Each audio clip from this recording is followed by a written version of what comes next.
अगर दर्द फिर से शुरू हो जाए तो ये सॉर्बिटेट की आधी गोली जबान के नीचे रख देना। वो अंग्रेजी नहीं जानती, जो कहना है मुझे बताइए। देखिए, आपको बिस्तर से उठना मना है, बाथरूम भी आप नहीं जा सकते, सब काम पलंग में ही करने पड़ेंगे। आपको बिल्कुल आराम की जरूरत है, समझे ना? आइए लाला जी। हाँ भाई कैलाशपति, अब तो तुम्हें बहुत संभल के रहना पड़ेगा। कार्डियोग्राम से लगता है कि उन्हें पहले भी 2 अटैक हो चुके हैं। होशियार रहना पड़ेगा लाला जी। भगवान न करे अगर फिर से कुछ हो गया तो फौरन मुझे खबर कीजिए या सीधे कोई अस्पताल में ले जाइए। अच्छा, मैं चलता हूँ। मैं आपको छोड़ाऊं? नहीं, कोई जरूरत नहीं। अच्छा अंकल, मेरा ख्याल है उनको अब पूना में फोन कर देना चाहिए। हाँ, मैं अभी फोन कर देता हूँ उसे, और तू घबरा मत, मैं सारी रात यहीं रहूंगा।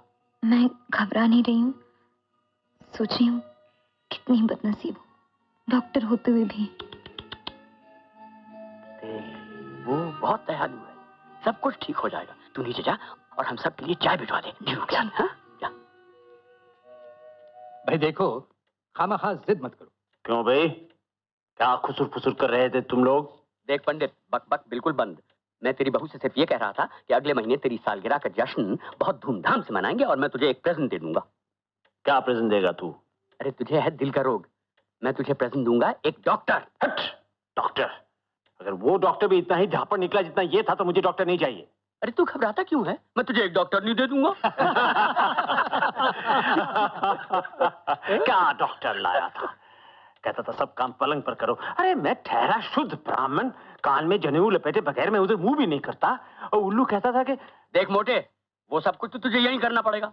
रही जनेब की बात, तो तेरी तरफ से जनेब मैं कान में बांध लूंगा।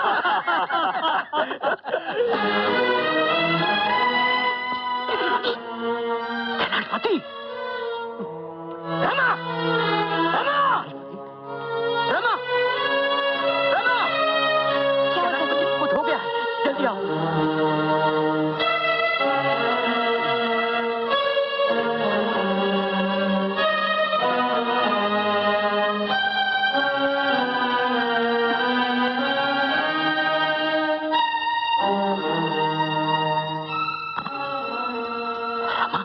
लाला जी, आप डॉक्टर शाह को फोन कर दीजिए, तब तक मैं पिताजी को ये पैथेलिन का इंजेक्शन देती हूँ। पर बिटिया, तू सब झूठ खुल जाएगा ना। हाँ। पिताजी माफ नहीं करेंगे ना, घर से निकाल देंगे ना। निकालने दीजिए लाला जी, मैं इस घर की बहू ही नहीं, एक डॉक्टर भी हूँ।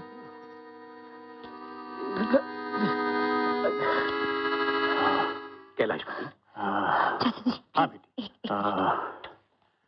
पिताजी बहुत दर्द हो रहा है क्या? हाँ बेटी।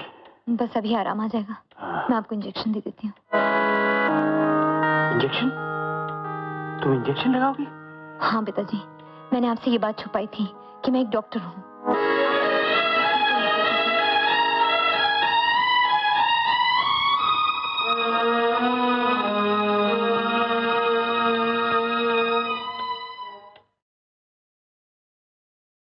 खतरा तो टल गया मिस्टर त्रिवेदी, पर बड़ी होशियारी से रहना पड़ेगा। एक्चुअली बचाया आपको आपकी बहू ने। बेटा, तुम फौरन वो इंजेक्शन न देती तो न जाने क्या हो जाता। अच्छा, मैं चलता हूं, अब आपको इन्हीं का कहना मानना पड़ेगा। चलिए लाला जी, आइए, लाइए। Thank you. हाँ बेटी।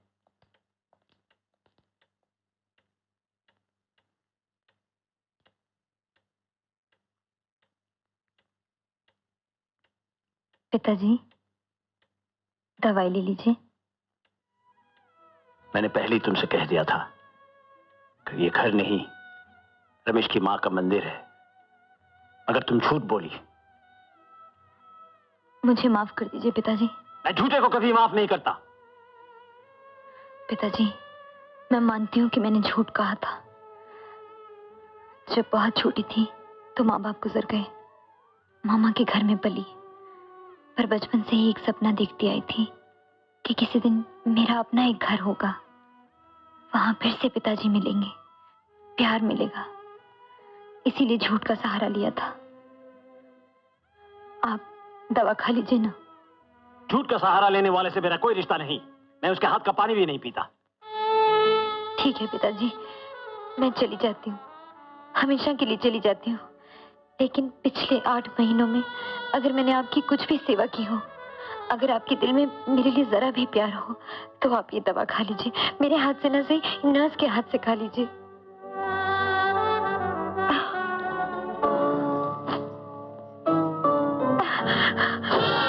क्या हुआ बेटी, क्या हुआ? कुछ नहीं धीरू काका।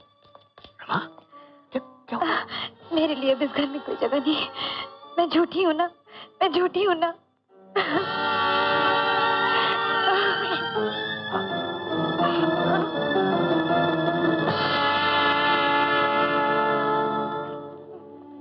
अम्मा कैलाशपति, ये मैं क्या सुन रहा हूँ? तुमने बहू को घर से निकाल दिया? तुम जानते हो मुझे झूठ से कितनी नफरत है। अम्मा लानत है उस सट पे जो एक बसे बसाए हंसते खेलते घर को उजाड़ दे। मेरे घर में झूठों के लिए कोई जगह नहीं। तो कान खोल के सुन लो पंडित, इस घर में मेरी और तुम्हारी बेटी की भी कोई जगह नहीं है। क्यों? रमेश ने क्या किया? पिताजी, रमा तो ये झूठ बोलने से हमेशा इनकार करती रही, लेकिन मैंने ही उसे मजबूर किया था पिताजी। और मैंने रमेश का साथ दिया था, क्योंकि तुम्हारी इस बेवकूफी का जी खुश करने के लिए मैं इन दोनों के कमसिन प्यार को बलिदान करने पर तैयार नहीं था। और अगर बहू को झूठ के इल्जाम में यहाँ इस घर से निकलना ही है, तो तुम्हारे लिए भी यहाँ कोई जगह नहीं, क्योंकि तुम भी एक बहुत बड़े झूठ को सच माने बैठे हो। मैंने किस झूठ को सच माना? अम्मा, पढ़ी लिखी लड़कियों के बारे में जो तुम सोचते थे वो झूठ नहीं था। रमा पढ़ी लिखी होकर भी अनपढ़ बनी रही तो वो झूठी निकली। और 8 महीने तुम्हारी सेवा की, इज्जत की, तो वो सच नहीं था। इस बच्ची की कुर्बानी तो देखो कैलाशपति, तुम्हें बचाने के लिए अपनी असलियत जाहिर कर दी, ये जानते हुए कि इसके बाद उसका बना बनाया घर उजड़ जाएगा। वो सच नहीं था। और तुमने जो एक झूठा भरम बना रखा था वही सच था। जिस जबान से तुमने आज उसे घर से निकाला है, वही जबान 1 हफ्ता पहले उसकी तारीफों के पुल बांधती थी। अरे बेशरम, तूने ये भी नहीं सोचा कि उसकी कोख में तेरे खानदान का चिराग जल रहा है। भगवान तुझे भले ही माफ कर, मैं तुझे कभी नहीं माफ करूंगा।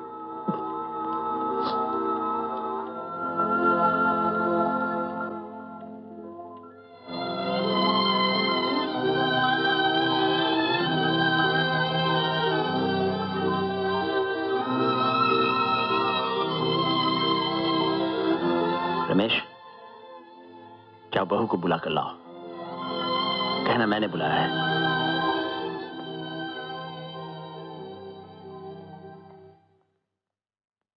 रमा, रमा, क्या हुआ बेटा? का रमा कहाँ गई? पता नहीं, यहीं तो थी। लगता है वो अपने मामा जी के घर गई है। हिरुका का आप पिताजी का ख्याल रखिए, मैं उसे लेकर आता हूँ।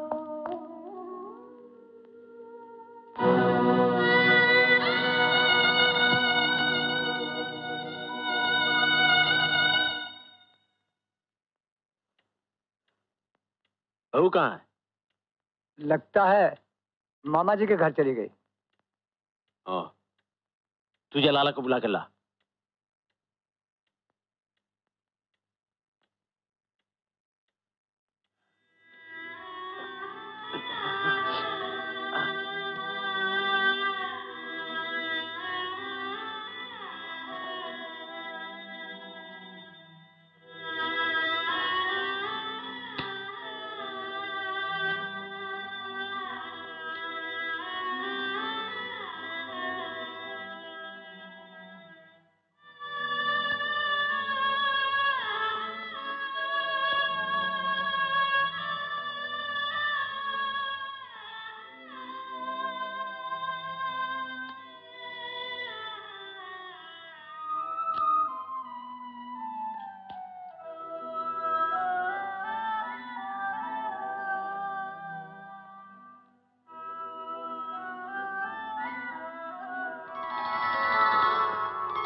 मुझे माफ कर दे बेटी,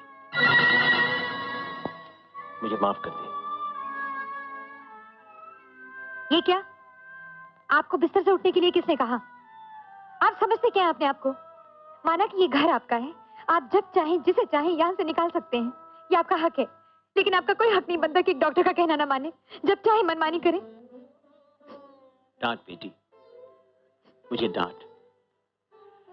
बचपन में मेरी मां गुजर गई थी ना, मुझे डांटने वाला कोई नहीं था, इसलिए मैं समझता था मैं जो कुछ सोचता हूं करता हूं वही सही है। मां की वो कमी तू पूरी कर दे बेटी, मुझे अच्छी तरह से डांट। पिताजी।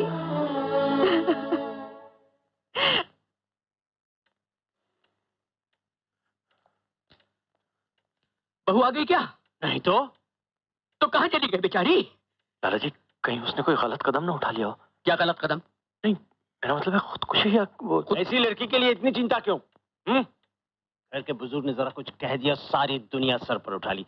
तू चिंता मत कर बेटा, मैं तेरे लिए दूसरी बहू लाऊंगा।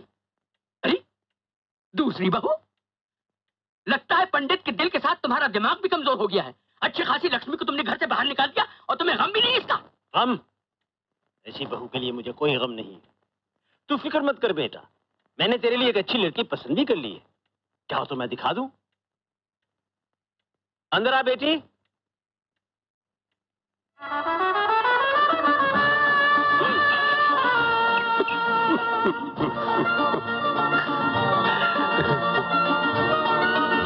क्यों लाला के बच्चे, मुझे बेवकूफ बना कर रखा था? देखा मैंने तुम दोनों को कैसे उल्लू बनाया? तू बात नहीं आएगा। पिताजी क्या हुआ? पिताजी प्लीज रिलैक्स, प्लीज रिलैक्स। बहू रिलैक्स नहीं, कहो आराम, आराम कीजिए।